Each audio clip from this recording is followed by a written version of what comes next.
Kita beralih ke informasi lainnya, pemirsa. Kabupaten Halmahera Tengah, Maluku Utara terkenal akan keindahan alam dan kaya sumber tambang.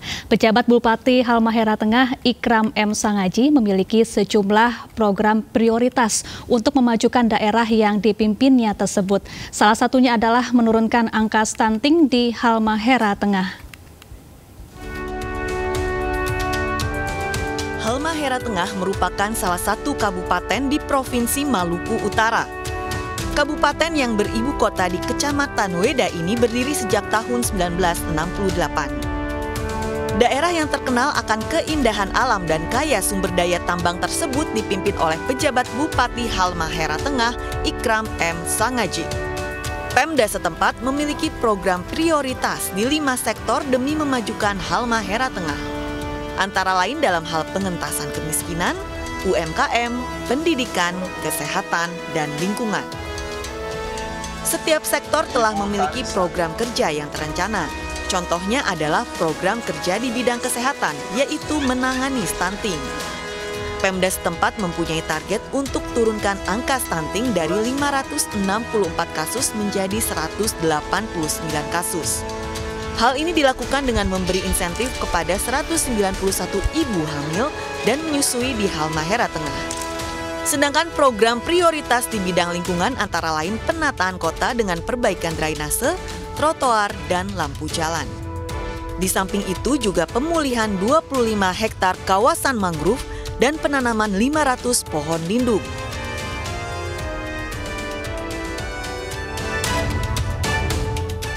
Ya, Kabupaten Halmahera Tengah, Maluku Utara dikenal dengan keindahan alam dan juga kekayaan bahan tambang.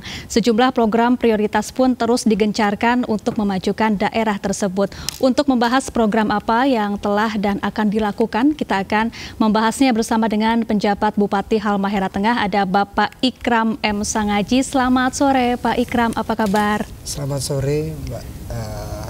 Alhamdulillah sehat walafiat dan ya bahagialah menghadapi kehidupan. Harus selalu bahagia ya Pak. Bahagia. Baik, terima kasih sudah datang ke studio MNC News. Pak Ikram, selama memimpin Halmahera Tengah, bagaimana Anda melihat perkembangannya hingga saat ini? Jadi saya mulai bertugas di Halmahera Tengah itu tanggal 26 Desember 2022. Jadi saat ini sudah memasuki bulan ke-6, ada bulan Juni.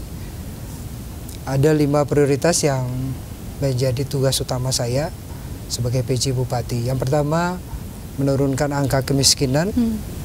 Yang kedua adalah pendidikan, kemudian kesehatan, ekonomi, dan UMKM, serta lingkungan. Jadi Halmahera Tengah ini kalau kita lihat dari luas wilayah sebenarnya tidak terlalu luas. Yeah. Kemudian jangkauan transportasi hanya 2 pulau yang terpisah yang dihuni oleh penduduk, yaitu Pulau GB dan Pulau Umial. Di Pulau Joi, Desa Umial. Sementara di daerah Patani dan GB itu adalah daratan luas di wilayah Halmahera Tengah atau di Kepulauan Halmahera Tengah. Sehingga menurut saya dari luasan tersebut, saya kira harusnya dengan kondisi ekonomi pertumbuhan yang di atas 27%, dengan DBH atau dana bagi hasil dari pemerintah pusat di atas 700 miliar dalam jangka 3 tahun atau 5 tahun prioritas kita, saya kira sudah bisa mengatasi 5 masalah tersebut. Nah, jika dibandingkan dengan daerah lain, saya kira Halmahera Tengah berada di sentra, dan ini tidak hanya Halmahera Tengah akan menjadi daerah yang dikenal dengan pertambangan dan industrialisasi, hilirisasi nikel, tapi Halmahera Tengah ini harus menjadi ikon bagi pertumbuhan ekonomi di Maluku Utara. Halmahera Tengah bagian utara dan di Pulau GB ini satu hamparan region dengan Raja Ampat. Nah, kita berbatasan langsung dengan negara Palau di mana ada Pulau Jiu, dan itu adalah suatu ekoregion yang memiliki nilai ekologi yang sangat tinggi, di mana kita tahu Raja Ampat menghasilkan pariwisata yang begitu besar, dan saya juga pernah menjadi kepala balai kawasan konservasi perairan nasional dan membawahi Raja Ampat. Yeah. Nah, jadi saya memahami dari aspek kelautan dan perikanan untuk bagaimana Halmahera Tengah menjadi potensi, kita mengembangkan potensi wisata alam laut dan juga perikanan untuk kawasan bagian kawasan Patani. Sementara di Weda, mulai dari Kecamatan Weda Kota sampai dengan Weda Timur dan Weda Utara, itu sudah masuk pada KI atau kawasan industri, di mana luasnya adalah 15.000 hektar. Nah, 15.000 hektar inilah yang menghasilkan pertumbuhan ekonomi, rekrut tenaga kerja yang begitu besar. Jumlah penduduk Halmahera Tengah saat ini sudah mencapai 92.000. Yeah. Nah, 92.000 itu populasi tersebut, itu populasi yang menerima kedatangan pencari kerja di pertambangan dan industrialisasi nikel. Kemudian di Weda Selatan itu adalah daerah transmigrasi.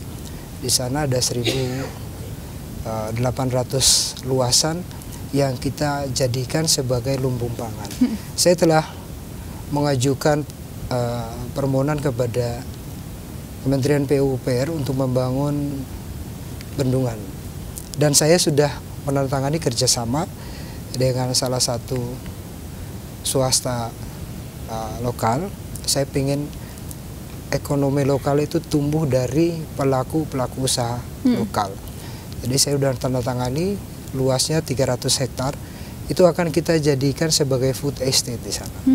Nah, sehingga ini food estate ini berfungsi dan berperan dalam menjaga stabilitas pangan, kemudian bisa mensuplai pangan ke kawasan industri. Karena di sana ada 60.000 karyawan yang bekerja siang dan malam di dalam baik untuk pekerjaan tambang dan juga pekerjaan industrialisasi nikel. Iya, jadi meningkatkan UMKM untuk kemudian meningkatkan pertumbuhan ekonomi di sana ya Pak Ikram. Lalu apa langkah yang dilakukan untuk menghidupkan UMKM di Halmahera? Jadi yang pertama saya lihat banyak lahan tidur. Saat ini saya bilang ke Kadis Pertanian, Anda tidak perlu berada di kantor. Anda harus berada di lapangan dan dimanapun Anda melihat potensi lahan, buka dan kita nanam. Setiap jengkal atau setiap tumbuhan baik sayur atau hortikultura itu akan menghasilkan nilai. Nilai yang dihasilkan adalah nilai ekonomi dan nilai sosial. Apalagi luasan yang lebih besar. Sehingga masyarakat memiliki pencarian, terutama petani. Mereka terbiasa untuk menanam, kemudian setelah panen mereka mendapatkan hasil. Dan hasilnya ini adalah kita mendorong UMKM lokal menjadi penyangga dan dia menjadi supplier bahan pangan ke perusahaan pertambangan. Nah, dari sini saya lihat dalam jangka panjang masyarakat sudah terbiasa untuk menghasilkan produksi dengan membuka lahan, kemudian pemerintah memberikan insentif dalam bentuk pupuk, kemudian bibit, dan saya tidak ingin para petani disuguhkan dengan bansos. Saya anti bansos karena bansos itu menciptakan angka kemiskinan. Data kemiskinan itu bermula dari bansos tersebut. Yang kita lakukan adalah para petani itu kita berikan insentif melalui BPJS Tenaga Kerja, sehingga pada saat dia mengalami sesuatu musibah, dia mengalami sakit, dia masih bisa disanggah oleh BPJS Tenaga Kerja. Apalagi dia mengalami suatu kecelakaan.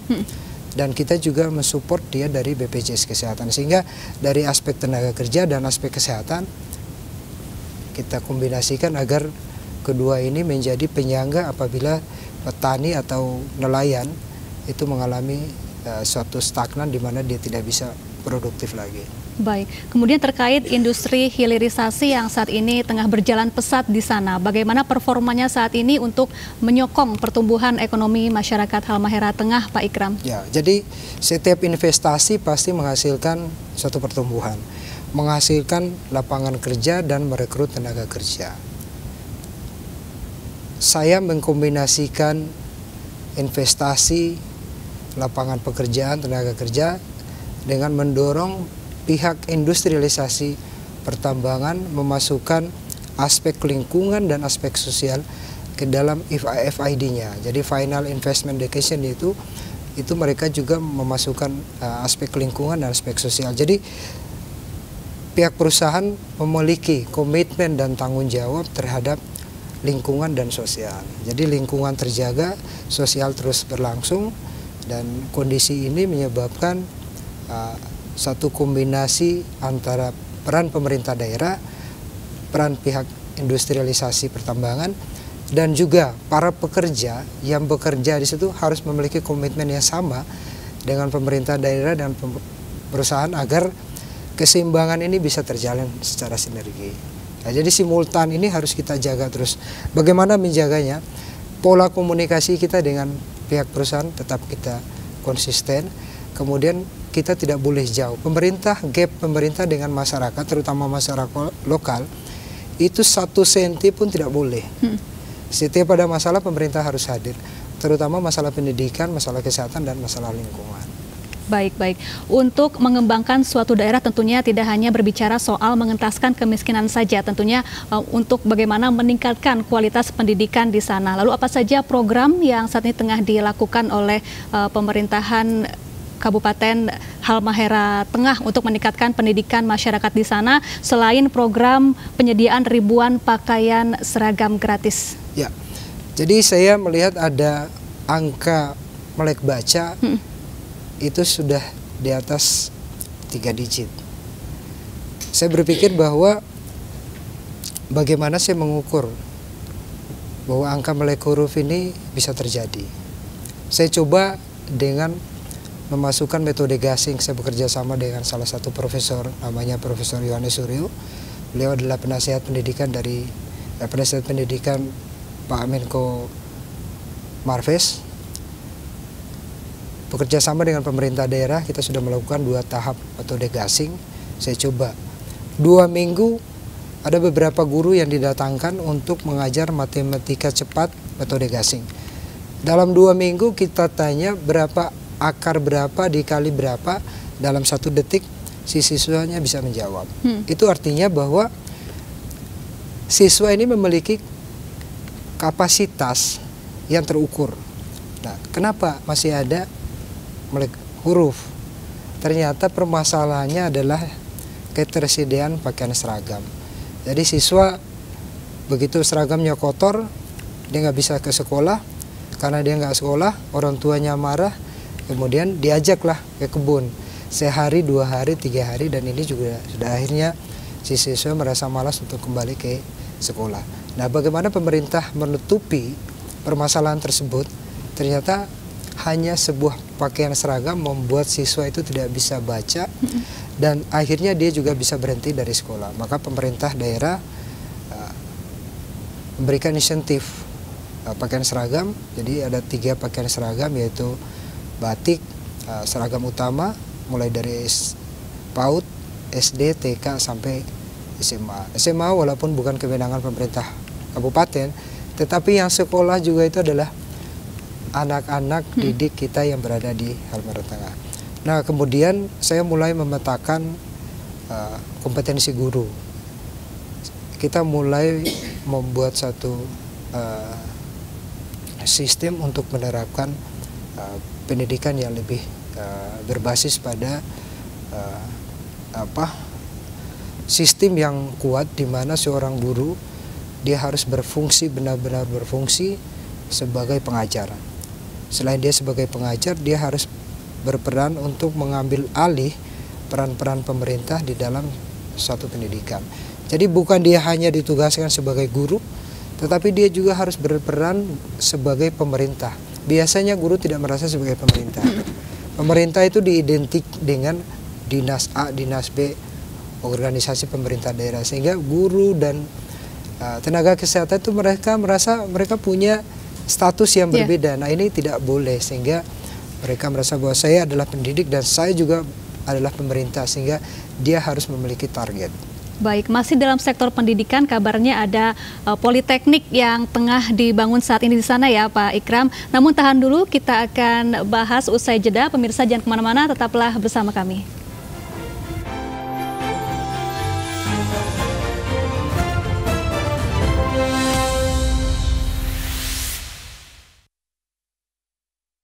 Anda kembali di MNC News Now pemirsa, dan masih bersama kami penjabat Bupati Halmahera Tengah, ada Bapak Ikram M. Sangaji. Pak Ikram, melanjutkan pembahasan kita di segmen sebelumnya terkait sektor pendidikan yang saat ini tengah gencar ditingkatkan di Halmahera Tengah. Kabarnya ada politeknik yang saat ini juga tengah dibangun di sana. Seperti apa progresnya Pak Ikram?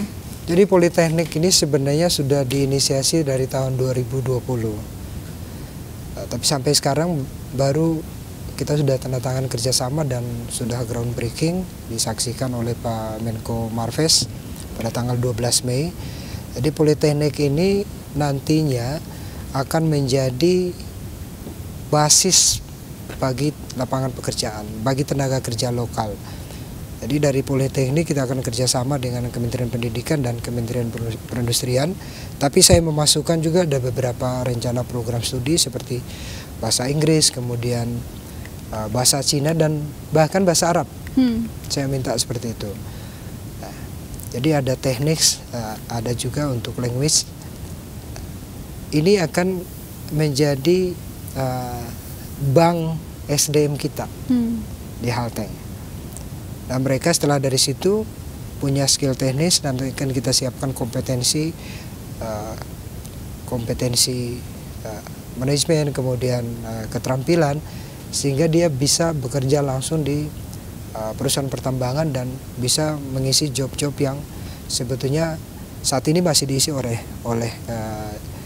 pekerja dari Cina, ada pekerja juga dari berbagai daerah.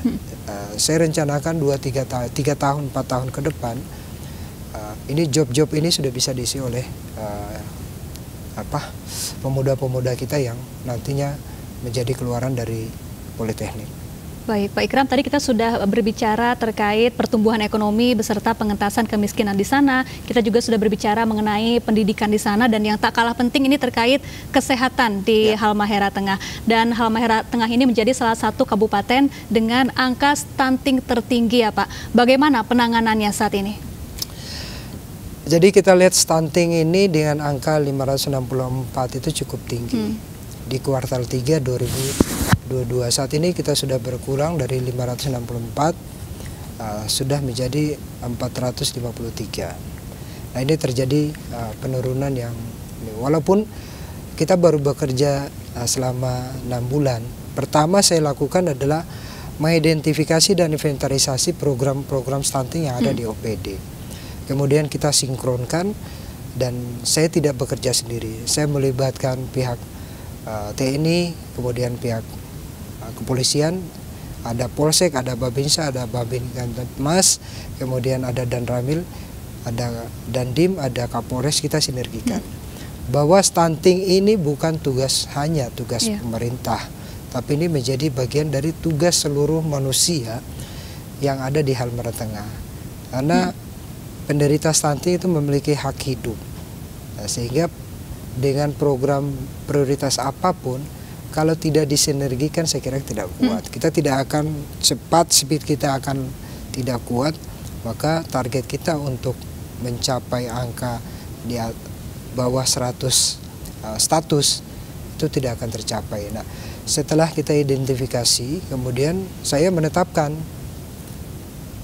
hari Rabu adalah hari minum vitamin E bagi siswa SMA. Ya, SMP ada juga sih, tapi saya menetapkan tiap minggu hari Rabu itu adalah konsumsi vitamin E bagi siswa SMA dan SMK. Karena itulah mereka calon-calon ibu, dan jika kita tidak kuatkan di vitamin E bisa mengakibatkan stunting pada saat melahirkan nanti.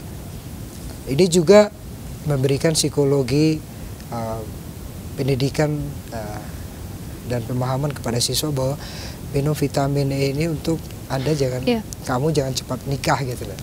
Nah, kemudian kita memberikan insentif ibu hamil dan ibu menyusui per bulan itu 1 juta. 500 dari dana desa, kemudian 500 dari APBD. Nah, kita kombinasikan setiap, tapi ada kriterianya. Kriterianya atau persyaratannya memiliki KTP 2 tahun berada di Halmahera Tengah, kemudian bukan PNS, tingkat kehidupan di bawah rata-rata, kemudian harus memeriksa diri sebulan itu minimal 3 kali ke posyandu. Baik. Gitu. Baik Pak Ikram, untuk menghapus stunting ini salah satunya adalah dengan memenuhi makanan bergizi seimbang. Ya, kita tahu Halmahera Tengah memiliki sumber pangan yang melimpah. Lalu bagaimana dengan edukasi gizi di sana dan juga kemampuan masyarakat untuk memperoleh makanan sehat dan bergizi sehingga nantinya angka stunting bisa betul-betul terhapus total begitu. Jadi stunting ini tidak hanya kita ke si anak status stunting, tapi setelah dia keluar dari status stunting, yang kita jaga adalah kehidupan keluarganya. Karena rata-rata stunting itu berada di keluarga miskin.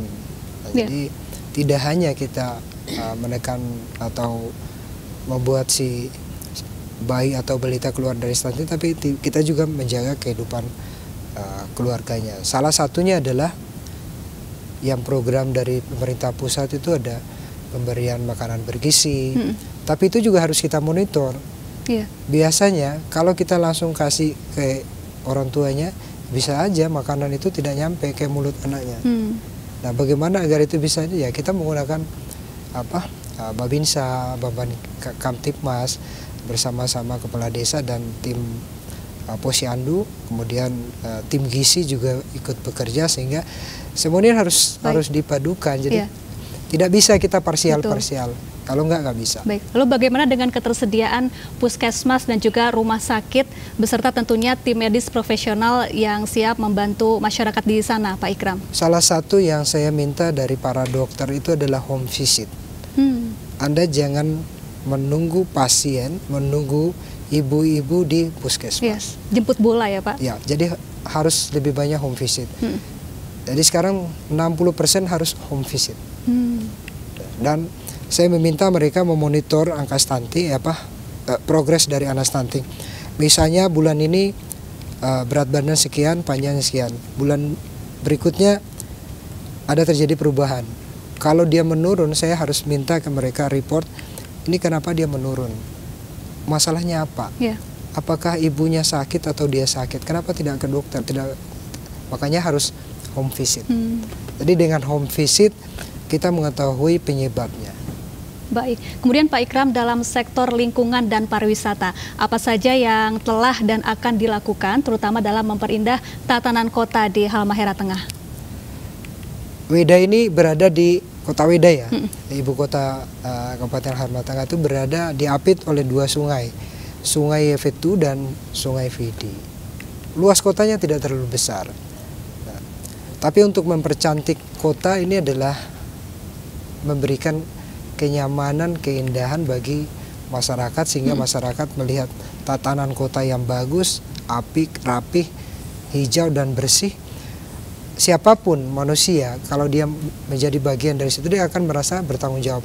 Ini dengan sendirinya merubah pola pikir dan psikologi mindsetnya individual atau kelompok masyarakat untuk dia ikut akan bertanggung jawab dan menjaga lingkungan. Nah, kami akan membuat penataan kota yang lebih modern, walaupun konsepnya adalah disesuaikan dengan budaya lokal Fagoguru, sehingga kita tidak hedon dalam menyiapkan suatu konsep perkotaan, tapi kita membuat konsep perkotaan yang disukai, dicintai, dan masyarakat merasa ikut bertanggung jawab untuk memelihara kota tersebut. Baik, ya, dalam menjalankan program-program prioritas ini, apa saja sih Pak kendala yang kerap ditemui? Saya kira semua pemerintah daerah, terutama di wilayah timur Indonesia, punya karakteristik yang sama. Kalau dia ekonominya tidak tumbuh dari perkebunan dan pertanian, dia akan tumbuh dari kelautan dan perikanan. Nah, tapi bagi pemerintah Kabupaten Halmahera Tengah ada tambahan alam yang memberikan sumber daya energi seperti pertambangan, kemudian ini harus menjadi keseimbangan, harus seimbang. Jadi seimbang antara pertumbuhan ekonomi di bidang pertanian, perkebunan, dan perikanan itu harus seimbang dengan pertambangan. Dan Halmahera Tengah itu memiliki banyak kars, sehingga ada banyak geosite yang sudah kita identifikasi. Kami sudah mendatangkan ahli Geopark Indonesia. Mereka sudah ke sana melihat langsung, ada beberapa geosite yang nantinya itu akan menjadi sentra-sentra pariwisata yang sifatnya lebih. Saya ingin wisata yang di geosite itu bukan wisata yang masif, tapi wisata yang sifatnya nature dan membuat orang itu berpikir adrenalin itu bekerja. Dia akan memasuki pada suatu kawasan yang nilai alamnya sangat tinggi, tetapi dia dibatasi oleh aktiviti yang menyebabkan menurunnya nilai ekologi dari suatu kawasan tersebut. Baik, beberapa program prioritas saat ini tengah berjalan dan terus digalakan. Kemudian apa Pak target Bapak mungkin untuk beberapa waktu atau beberapa tahun ke depan terkait pengembangan daerah Kabupaten Halmahera Tengah? Sesuai dengan 5 prioritas tadi, Mbak.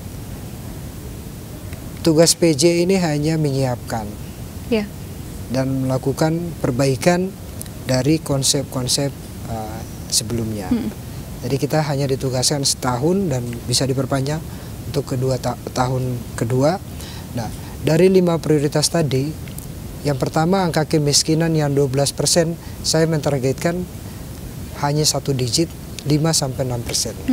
Nah, untuk kesehatan, saya kira saya sudah bekerja sama dengan pemerintah, dengan pihak swasta untuk membangun rumah sakit, dan saat ini tanggal 28 kami akan mengirimkan 20 bidan untuk belajar ke Cina dengan biaya dari pihak IWIP, perusahaan tambang di sana. Nah, ini untuk menyiapkan selain infrastruktur juga menyiapkan SDM. Tapi yang saya inginkan adalah peran dan partisipasi masyarakat terhadap dirinya sendiri dan lingkungan kesehatannya dia. Sehingga apapun yang kita siapkan, kalau masyarakat tidak mampu memahami bahwa kesehatan itu bagian dari kehidupannya, maka akan sulit. Baik, terima kasih atas waktunya telah berbincang dan hadir langsung bersama kami di studio MNC News, Pak Ikram M. Sangaji, penjabat Bupati Halmahera Tengah. Terima kasih, salam sehat dan sukses selalu Pak Ikram. Baik.